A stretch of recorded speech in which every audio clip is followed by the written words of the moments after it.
Halo teman-teman semua, selamat Anda telah sampai di sesi ke-8 untuk kelas Foundation Forex Class. Teman-teman, senang sekali kita bisa bertemu lagi untuk sesi ke-8 ini. Tentunya perjalanan ini tidak mudah ya teman-teman. Jikalau Anda boleh sampai di sesi ini, itu artinya Anda adalah orang-orang yang serius untuk menekuni bisnis trading forex ini. Nah, oleh karena itu teman-teman, kali ini kita akan belajar mengenai dasar-dasar pergerakan harga di dalam forex. Yang pertama, pasangan mata uang di pasar forex. Nah, teman-teman, seperti yang teman-teman sudah ketahui bahwa forex ini adalah singkatan dari foreign exchange ya, artinya pertukaran atau perdagangan dari pasangan mata uang gitu ya.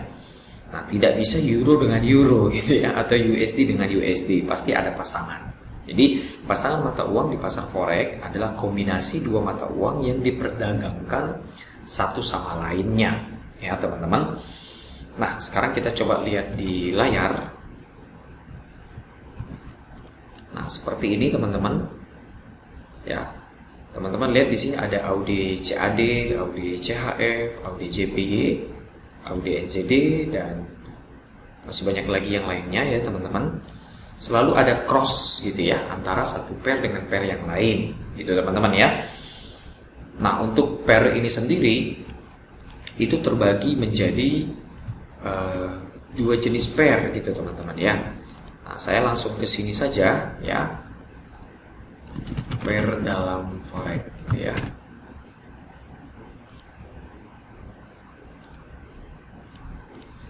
Nah, ini contohnya teman-teman seperti ini ya teman-teman ya.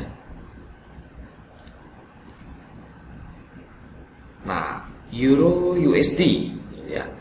Baru USD JPY. Nah, ini teman-teman semuanya ini adalah major pair, minor pair, ada exotic pair. Nah, major pair adalah pair yang sangat banyak ditransaksikan dan cenderung volatilitasnya itu tinggi. Nah, itu contoh seperti euro USD, USD JPY, GBP USD, USD CAD, USD CHF, AUD NZD, AUD USD, dan NZD USD ya. Belakangan NZD USD sudah masuk.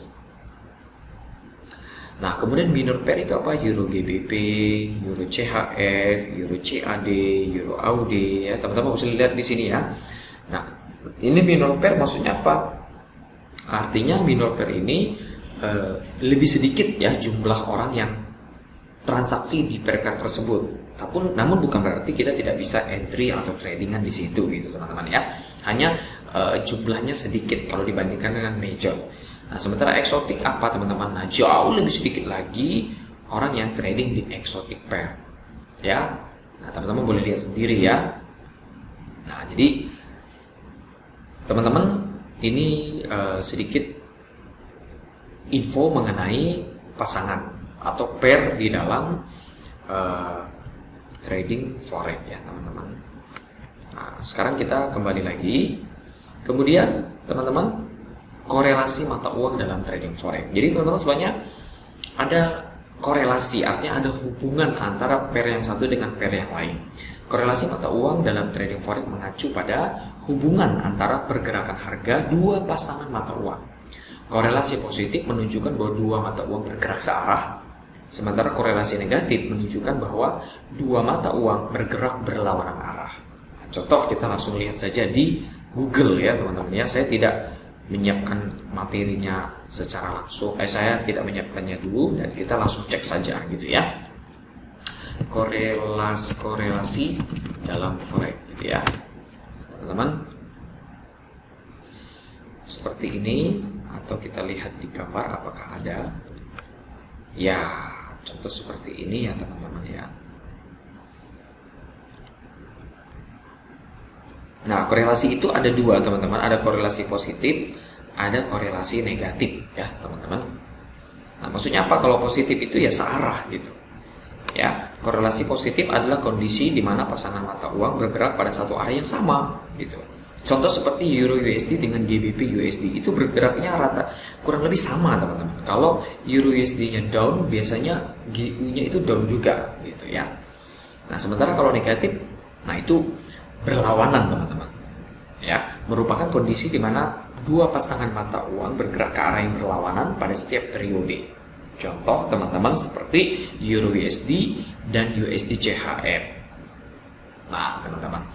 Jadi apabila Euro USD bergerak naik, maka kecenderungan USD CHF akan bergerak ke arah bawah. Coba sekarang kita cek ya teman-teman. Coba kita buka Euro USD di sini ya. Sorry, oke, kita hilangkan gridnya ya. Nah teman-teman lihat ya. Kemudian kita buka GBP USD juga teman-teman. Kita buka di time frame H1 ya. Sekarang coba kita bandingkan teman-teman. Ya, ini kalau saya gunakan template bawaan saya, ini kurang lebih akan berada dalam posisi yang hampir mirip teman-teman. Itu ya. Euro USD naik, GU juga naik gitu. Maka ada kemungkinan ketika kita memiliki transaksi buy di Euro USD, maka GBP USD pun akan memiliki potensi buy juga gitu. Nah, sekarang kita coba ini yang disebut dengan korelasi positif, teman-teman. Nah, bagaimana dengan korelasi negatif? Contohnya seperti Euro USD dengan USD CHF ya. Nah, ini teman-teman coba lihat. Untuk Euro USD naik, USD CHF turun gitu ya. Beda ya teman-teman ya. Nah, maka ini disebut dengan korelasi negatif teman-teman. Nah, sebenarnya ada beberapa trader-trader yang memanfaatkan korelasi ini, namun saya tidak terlalu tertarik ya. Tapi teman-teman, ini hanya untuk informasi saja ya. So, sekarang kita kembali kepada slide kita. Setelah korelasi, sekarang kita masuk kepada psikologi pasar. Jadi teman-teman, sebenarnya siapa sih penggerak market itu? Ya, sesungguhnya penggerak market itu adalah para trader. Namun para trader itu sendiri terbagi menjadi beberapa bagian. Kalau teman-teman ingat di pendahuluan, kita sudah bahas di sesi yang awal sekali waktu itu, bahwa trader, siapa sih yang berperan dalam dunia forex ini? Yaitu para trader-trader yang terkategori sebagai, di antaranya adalah ada institusi gitu ya, big trader, dan kita retail trader. Ada bank-bank besar di sana. Nah, tetapi di samping itu teman-teman, ternyata ada yang disebut dengan psikologi pasar, yaitu di mana ada gejala umum seperti ada emosi massal gitu ya. Nah, ini yang pertama, yaitu emosi dalam pasar forex. Jadi dalam pasar forex sering dipengaruhi oleh emosi massa seperti ketakutan dan keserakahan. Emosi ini dapat mengaruhi harga dan volatilitas pasar. Artinya, bagaimana kondisi dan keadaan euro itu ternyata ada juga berpengaruh besar kepada market forex gitu. Untuk pairnya, untuk pasangan mata uangnya, untuk mata uang dia gitu ya.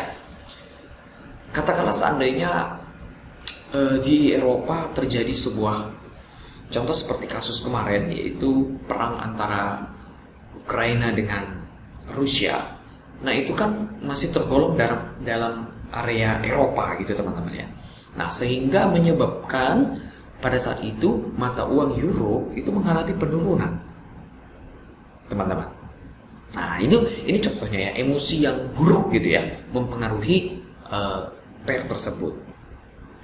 Nah, oleh karena itu teman-teman, di dalam psikologi pasar ini pun ada yang disebut dengan mengelola emosi dalam trading. Jadi untuk mengelola emosi dalam trading, trader itu perlu memiliki disiplin diri dan rencana trading yang jelas. Nah, nanti kita akan bahas itu ya teman-teman ya. Kenapa? Karena kalau sampai kita tidak bisa memanage emosi, bisa-bisa rusak gitu ya tradingan kita. Nah, sebenarnya di dalam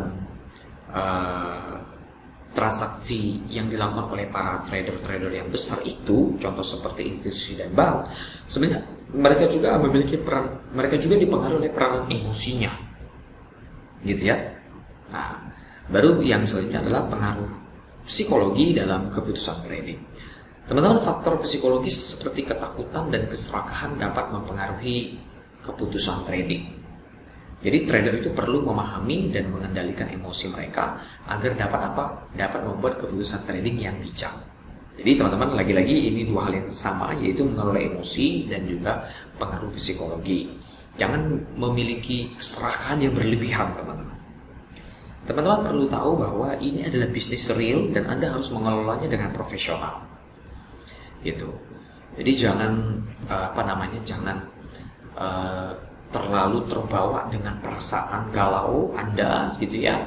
Bila perlu, kalau teman-teman hari ini sedang tidak asik keadaan hatinya, lebih baik skip dulu untuk trading gitu. Jangan dulu untuk trading, teman-teman. Dan Anda tidak harus trading setiap hari gitu. Ya. Kalau Anda saat ini dalam keadaan yang sulit, ya, secara psikologis terganggu, lebih baik hindari dulu chartnya. Hindari dulu MT4-nya. Hindari dulu trading view-nya. Gitu teman-teman. Karena kita harus masuk pasar itu dengan hati yang tenang dan pikiran yang murni objektif. Ya. Nah, kemudian yang keempat, psikologi pasar dan analisis teknikal. Pemahaman tentang psikologi pasar juga dapat digunakan dalam analisis teknikal. Pola dan indikator teknikal dapat mencerminkan emosi dan perilaku massa dalam pasar forex. Jadi teman-teman, ternyata ada hubungan atau korelasi antara analisis teknikal dengan psikologi pasar. Artinya apa? Kalau sebuah teknik secara teknikal gitu ya, itu sudah digunakan secara umum, banyak trader yang menggunakan teknik itu, teknik teknikal ya, analisis teknikal. Katakanlah teknik apa gitu teman-teman. Nah, contohnya kami di Simponi menggunakan teknik analisa supply demand dengan menggunakan beberapa indikator teknikal.